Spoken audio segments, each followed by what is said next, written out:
As a person that grew up with BuzzFeed quizzes, one of my favorite ways to procrastinate is just to enter the website and just, take some more quizzes and figure out what kind of onion I am, if I should watch Oppenheimer before I watch Barbie, which, by the way, they got it wrong because I definitely watched Barbie before Oppenheimer. But during my last scrolling session, I saw they have some quizzes that revolves around books, so I decided to take them and read the books BuzzFeed recommends me, even though a lot of times they just get the results wrong because, sorry BuzzFeed, I'm not for it too. But let's go back and take some quizzes. The first one I opened is, most people are reading the genre that doesn't suit them best. Let's find your highest reading genre compatibility. The first question is, you are boarding a train and choose to sit beside what? A woman in a pair of pink sunglasses, hat and trench coat, obviously trying to hide her identity. A very good-looking individual who flashes a winning smile at you as you walk down the aisle, no thank you. An old man who clearly looks like he has had an interesting life. A famous scientist you have been following who works in the field of AI. A cloaked, wizened character who most definitely looks a wee bit magical. A person your age reading your favorite novel who looks like they wouldn't hug the armrest and is wearing a sweater you absolutely need to find out where they got it.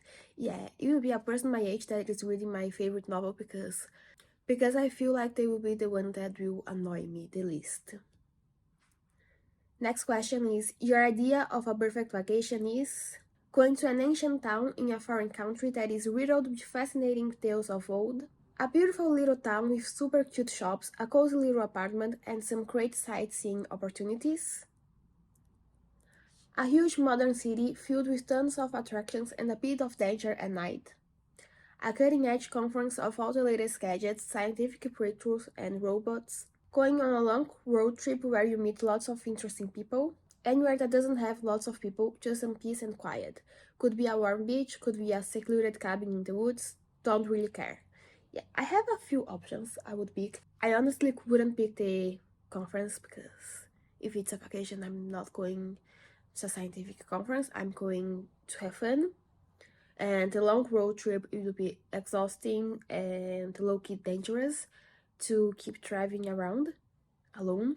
The same goes for the secluded cabin in the woods. I can already picture me in some kind of horror movie.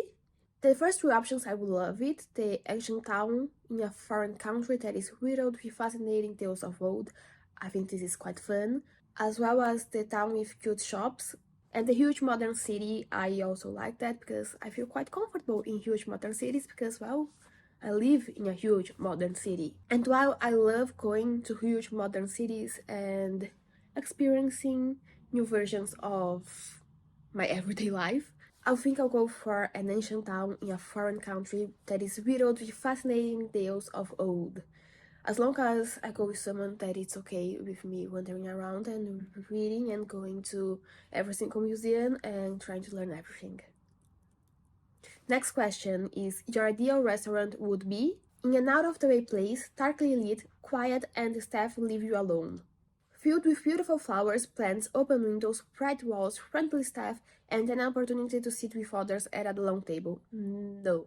That would be exhausting, dealing with a lot of people in a one table.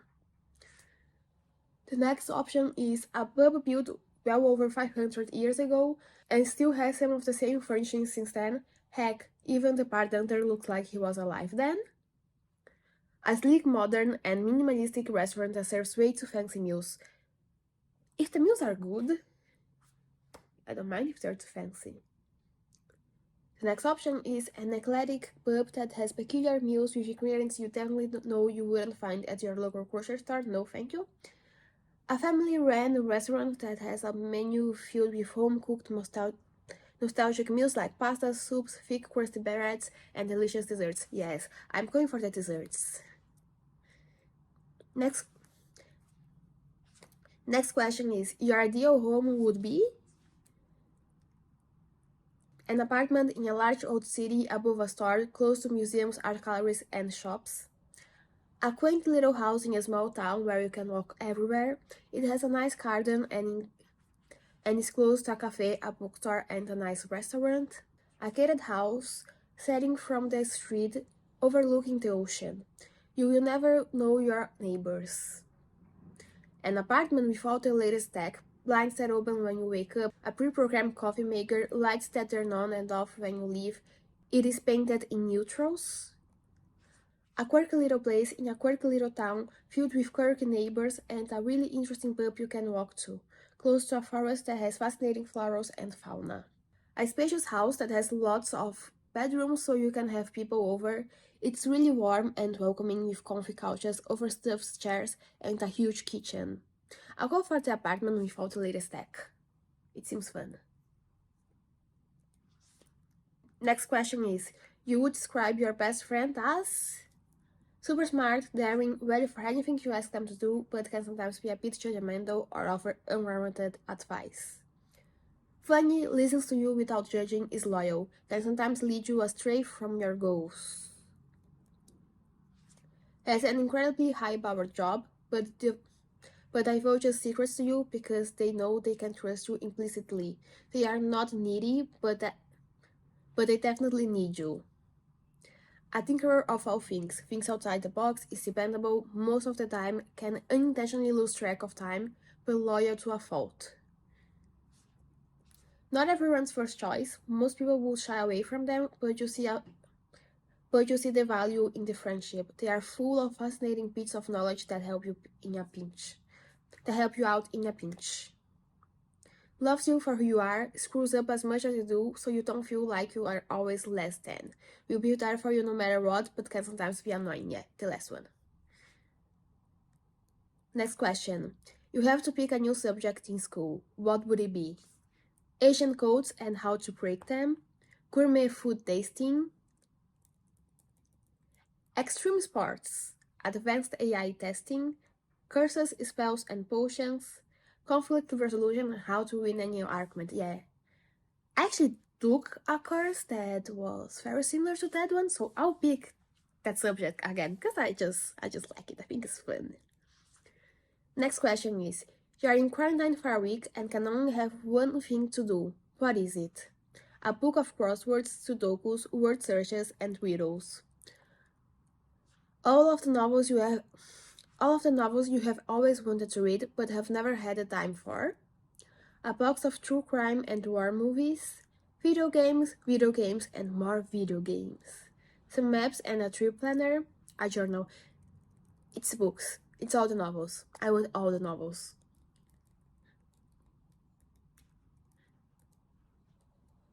The next question is, the most important quality you feel you have is the ability to know when to talk and when to be quiet, the ability to get to know a person and make them feel good about themselves, the ability to pick up and go ready and willing to try anything, the ability to think outside the box, the ability to be creative, the ability to work through difficult situations and conflicts collaboratively. I don't know. I'll put the ability to think outside the box because sometimes I think way outside the box, so I don't know. I'll pick this one out of all of them. I don't know. Your ideal outfit would be versatile insofar as I could go into a formal setting and not look out of place, or I could be in a casual environment and also not look out of place. Something chic and trendy that people would definitely admire, willing to be a little uncomfortable if it means I am looking incredible. Something comfortable but appropriate, can get dirty but will easily come clean with a quick wipe. Modern, simple, elegant, comfortable, blending with everyone else. Yeah, I don't really care too much about my clothes, whatever works as long as I'm comfortable. Cozy, warm, and cozy. I'm between something comfortable but appropriate and modern and simple, but since modern and simple says blending with everyone else, I'm going to use something comfortable but appropriate, and that is practical. Next question is, and if you could have one skill, what would it be? To be a polyglot, someone who speaks a lot of languages? To be a fantastic singer? To be incredibly fast? To be able to build things? To be able to navigate orienteer? To be able to work under intense pressure? I'll go with incredibly fast. because this way at least I would be faster and I wouldn't lose a lot of time just standing there or stuck in traffic. So the answer for the quiz was drama. Family, friends, and society. With conflicting morals, ethics, ideals, laws, and personalities, it's a wonder we still function as a society. But in the end, we still need each other despite our conflicts, despite our issues. So why read about it? Well, sometimes to make us realize that we aren't alone in feeling the way we feel, that there are others who have similar situations, to find comfort in knowing you're not wrong in feeling how you feel, but maybe also to gain perspective from the other side. Maybe to understand why people do what they do, or at least understand it a bit better. I suggest starting off with titles like The Inheritance Games by Jennifer Lynn Barnes or The Seven Husbands of Evelyn Hugo by Taylor Jenkins Reid. So I already read The Seven Husbands of Evelyn Hugo, but I haven't read The Inheritance Games, but I also don't own it. So let me see if I have any drama in my TBR.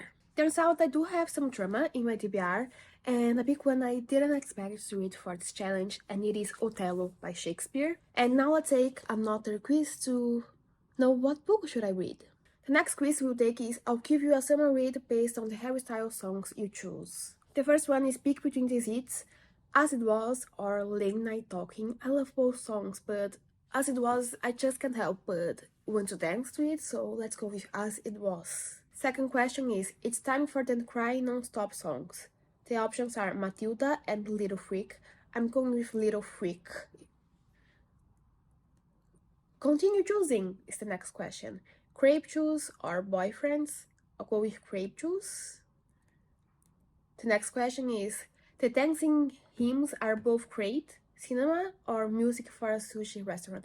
I really like cinema. The next question is favorite song against favorite song, and indeed this is a very difficult question because Love of My Life is an incredible song, as always Satellite, but lately I've been reading more Satellite, so let's pick this one. And the next question is You Know What to Do. The options are Keep Driving or Daydreaming. I don't really listen to the songs too much, but I'll go with Daydreaming because it's the one I remember the most. And the option is Beach Read, which is a book I already read, but I do have another Emily Henry book in my physical TBR, so I think I'll go with that. Book Lovers. So let's read Book Lovers, and now let's take the third quiz, which is Season 3 of Bridgerton is almost here, so let's decide which book you should read while we wait. And I am very excited for Bridgerton Season 3. I personally haven't read any other book besides the first one because I didn't like the first book, so I decided to not continue reading the books and just watch the series because the series was fun. But let's take this test and see what should I read while I wait for Season 3 to come out. The first question is, who's your favorite Bridgerton sibling? Francesca, Hyacinth, Anthony, Daphne, Gregory, Benedict, Eloise, or Colin? I really like Benedict and Eloise, but I think I'll go with Eloise because it's Eloise and she's funny. If one of you utters a single word. The second question is, pick a couple from the series: Daphne and Simon, Kate and Anthony, Theo and Eloise, Colin and Penelope. As I said, I didn't read all the books in the series, so I'm only familiar with Daphne and Simon and Kate and Anthony, and because I don't like Anthony, I'll go with Daphne and Simon. Even though Daphne did some problematic things, but I like Simon better than Anthony. But also at the same time, I prefer Kate to Daphne. Okay, I'll change to Kate and Anthony because of Newton. He's so cute. Next question is, which trope is your favorite? Fake dating, enemies to lovers, mystery man / woman, best friend's brother, email correspondence, second chance romance, close proximity, Cyrano. What is Cyrano? I don't know. But I'll go with enemies to lovers. Next question is, pick a movie: Purple Hearts, Pride and Prejudice, Ever After, A Cinderella Story, The Proposal, and Shrek. This question is quite difficult to choose because the three less options, they're just masterpieces. And while I don't know if I watched A Cinderella Story or Shrek more, I'll pick Shrek because of the soundtrack. Next question is, which is your favorite? Season 1, Season 2, Queen Charlotte? I need Season 3 like now. Yeah, I need Season 3 like now. Even though I did like the previous 2 seasons. But I just need Season 3 right now, please. Next question is, pick a non-Bridgerton period show. The first one is Boldark. The second is Miss Scarlet and the Duke. The next is Sandition Season 1, The Empress, Sandition Season 2 and 3, and The Musketeers. I actually never watched any of these shows, but I'll go with The Musketeers because I did read The Three Musketeers, the book, and I liked it, so I'll go with this option. The next question is, pick a character from Queen Charlotte. Lady Danbury, Queen Charlotte, Princess Augusta, George, Coral. I haven't watched this one. Well, I did watch, but I don't know which one I will pick. I think I'll go with the Queen. The next question is writing or drawing, and this is easy. It is writing. I'm not that good of a drawer. I'm not that good at drawing, so it's easy. It's writing. Next question is choose a color. Bridgerton blue, Mallet of Death black, pink, Featherington yellow, purple, hot pink, white, navy. Since they don't have red in this list, let's go with hot pink. Next question is, who's your favorite secondary Bridgerton character? Will Mondrich, Newton, Genevieve Delacroix, Portia Featherington, Marina Thompson, Francesca Bridgerton, Hyacinth Bridgerton, or Gregory Bridgerton? This is easy, it's Newton. He's cute. How can you not like Newton?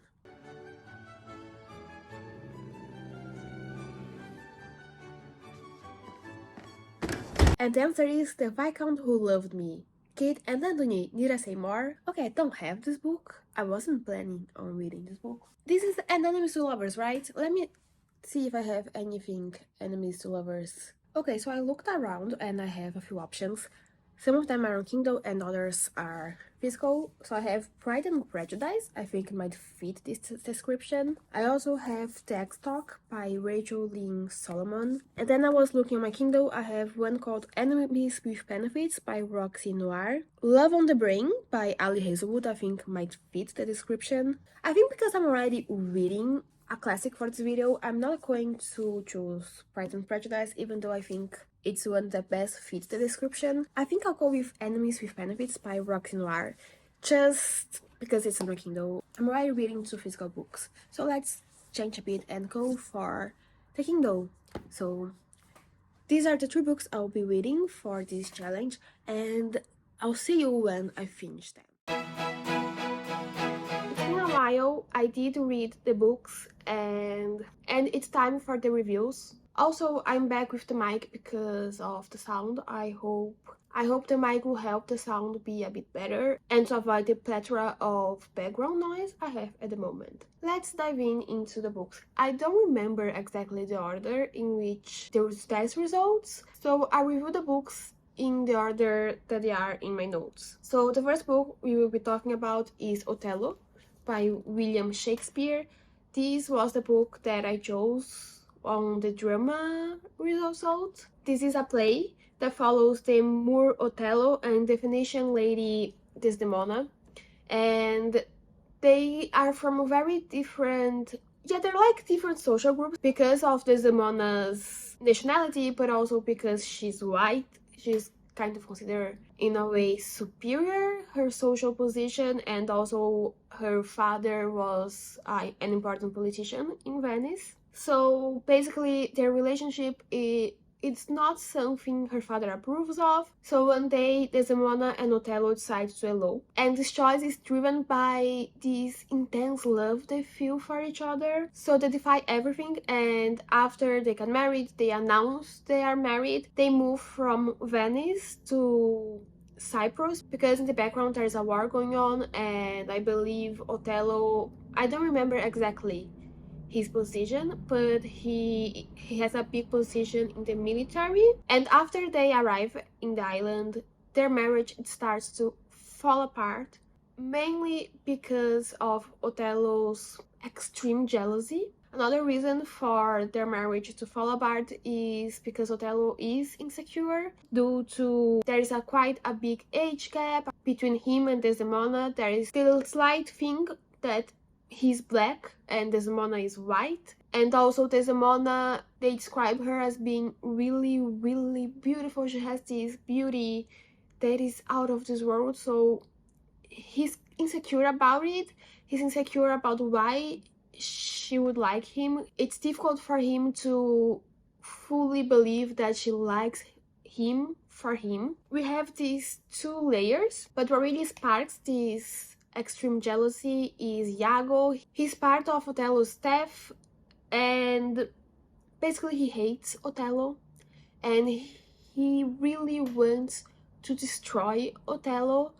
And the way he figures he could do this, or the way he finds to do this, is basically by poisoning his relationship with Desdemona, and through the decay of this relationship he can destroy Otello. And in this journey of Otello going from drunken love to drunken jealousy, the narrative goes from drama to a bit of like an horror, a bit of a psychological thriller. It becomes so much more than a basic drama. Every time I read Shakespeare, I fall more and more in love with his work. And I know, like, Shakespeare is the king of literature, let's be honest.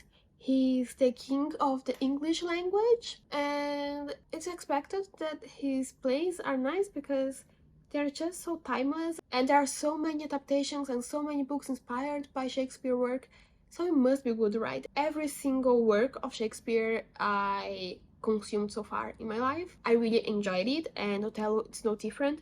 I think this is an incredible play, an incredible storytelling. It is so gripping, and I would say this is my second favorite play by Shakespeare so far. Maybe it is even my favorite play by Shakespeare so far. I don't know, I need to reread Macbeth. After I got into this book, I needed to... It was a page turner. I needed to find out what would happen. My rating for this book were 4 stars. Even though I love it so much, still took me a few pages to get into it. But after that, just so incredible. Moving on from an incredible book to one that I need to confess, I was lying before because I didn't read all the books I picked out in the beginning of the video. Because the next book is called Enemies with Benefits by Roxie Noir. I'm looking at my notes, okay, so I can remember the plot. Enemies with Benefits follows Violet and Eli. They are enemies since childhood, but now they are back to living in the small town they grew up, and are also, turns out, co-workers. And I DNF'd this book. I read, I think, how many chapters? I think 5, something between 5 and 7 chapters, so maybe 6 chapters. And there wasn't something necessarily bad about this book. It's just that I could feel from these few chapters that I read, that this is not the book for me. I didn't vibe with the writing. The plot, it's not something I would enjoy. The setting, it's not something I would particularly enjoy. I am a broad, big city girly. For me, it's very difficult. In general, I don't enjoy small town romances where the people are from small towns. It needs to be a very specific type of small town romance for me to like. But yeah, I could feel I wouldn't enjoy it. So I didn't want to spend so much time reading something that's not me, not for me. And also I didn't want to give a low rating for a book that I could tell I just don't vibe with. It's not because it is a bad book. Actually, when I went on Goodreads, this book actually has a very high rating. It has an average of 3.96 stars. So yeah, probably it is a good book. So if you like small town romance novels, go for it, try it, because it's probably really good. It's just, give me big cities, I just like them more. I just vibe with them more. That being said, we have the third book that I picked out, and it was Book Lovers by Emily Henry. Book Lovers follows two rivals, Nora and Charlie. They are both, I think no, they're not editors. Charlie is a book editor and Nora is a literary agent. And from the first time they meet, it's not they are enemies, again they are rivals. There is an animosity between them from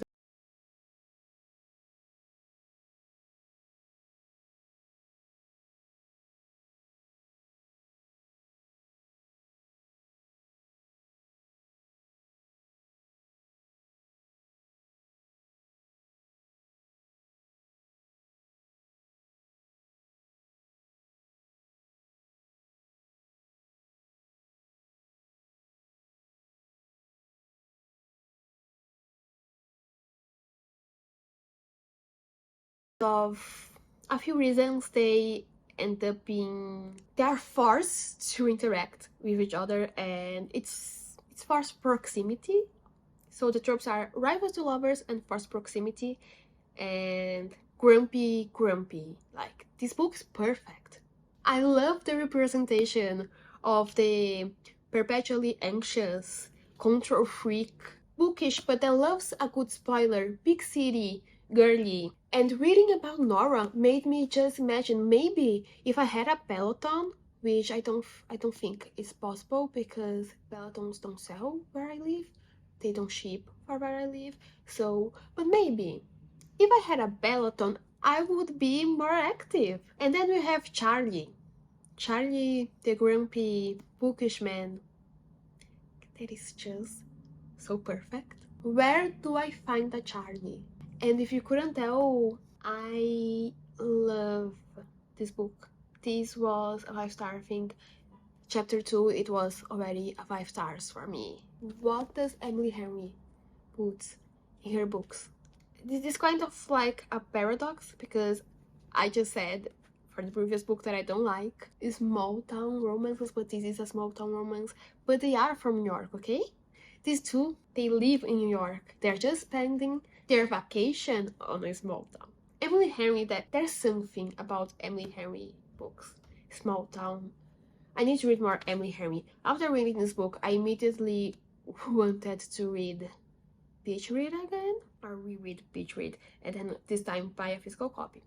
I did buy a physical copy of Happy Place, which I am very excited to read, especially after reading this one. Yeah, basically, I love Book Lovers. It's a new favorite. Thank you, BuzzFeed. So these are the reviews for the books BuzzFeed. Let's be honest, BuzzFeed got it right, because even the one I DNF'd, apparently it is still a good book. It was also one book I chose. It was a very broad prompt and I chose this book.